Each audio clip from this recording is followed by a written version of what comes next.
Bang, tepi bang.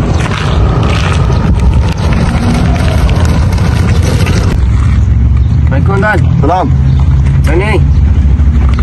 Cantik motor. Yang carbon. Mirror satu je. Masih ada teng.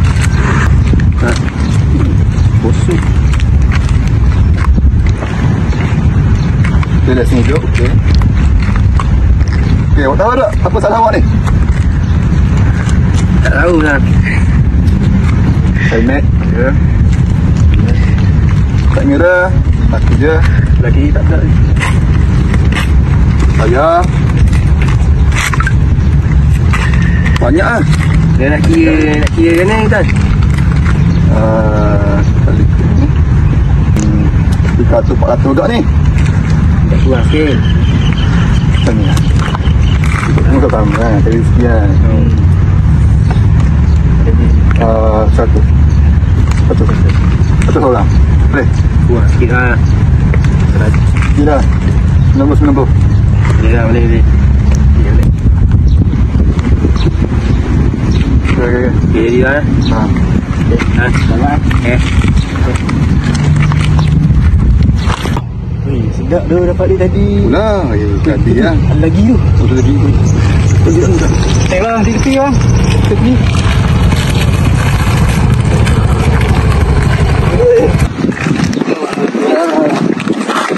Salam. Dari mana ni? Dari Masjid Tuan. Masjid Umur 3. Tuan, ada berapa Isi lah saya.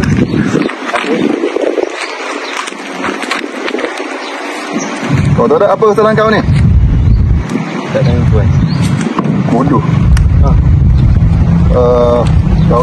Kau tak ada helmet.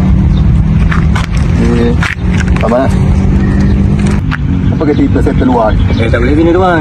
Sebab dalam Al-Quran pun dah mengatakan ayat Baqarah 188. Dia kata tak boleh ambil makanan Rasul ni. Jadi tak boleh gini Tuan, makan Rasul.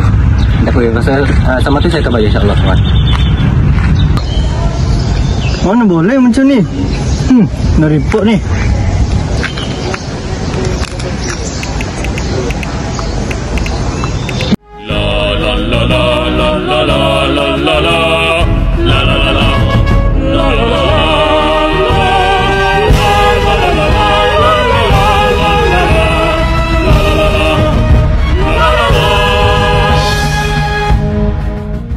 Apa pendapat abang tentang video tadi?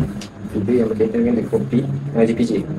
Ini bagi pendapat saya, video tu sangat memberi kesedaran kepada kita ni yang ambil kopi ni sangat luas kita dari segi perbincangannya. Dari yang ditekankan dalam video tu yang pasal JPJ yang meminta kopi daripada orang awam yang melakukan kesalahan. Dan sepatutnya kenalah saman, tapi dia kopi untuk melepaskan dia kesalahan tu. Dan kesan ni dia dah hilang integriti kita kepada pihak yang berkuasa ni. Pada masa yang sama, bila orang buat kesalahan tu, ibarat kita tengok saja. Tak ada buat apa. Sebab apa? Sebab ada duit lain yang kita ambil. Jadi kesimpulan daripada video ni yang saya dapat lah, walaupun kita ada jawatan, itu bukanlah lesen yang mudah untuk kita mengambil duit secara yang tidak betul. Dari segi duit kopi pun semua.